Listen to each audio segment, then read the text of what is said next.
NEET net தேர்வு முறைகேடுகளை கண்டித்து திருச்சியில் இந்திய மாணவர் இஸ்லாமிய அமைப்பினர் ஆர்ப்பாட்டத்தில் ஈடுபட்டனர். நீட் தேர்வில் நடைபெற்ற பல்வேறு முறைகேடுகள் மிகப்பெரிய சர்ச்சையை ஏற்படுத்தி உள்ளது. அந்த முறைகேடுகளை கண்டித்து நாடு முழுவதும் மாணவ அமைப்புகள் போராட்டத்தில் ஈடுபட்டு வருகின்றனர்.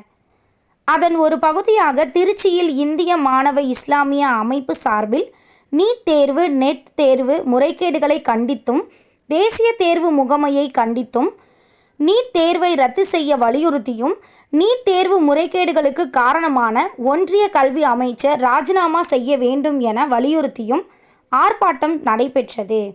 திருச்சி பாலக்கரை ரவுண்டானா பகுதியில் நடைபெற்ற ஆர்ப்பாட்டத்தில் அந்த அமைப்பின் மாவட்ட தலைவர் அஜீஸ் உள்ளிட்ட பலர் கலந்து கொண்டனர்.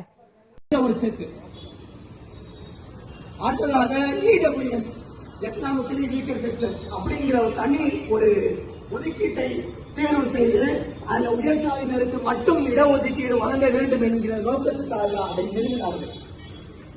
ஆனால் இவர்களுடைய நோக்கம் தெளிவாக புரிகிறது. இங்கு கல்வி யாருக்கு மட்டும் கிடைக்க வேண்டும் என்பதை அமைச்சகத்தை கண்டிக்கின்றோம், கல்வி அமைச்சகத்தை கண்டிக்கின்றோம், NTA-வை கண்டிக்கின்றோம்.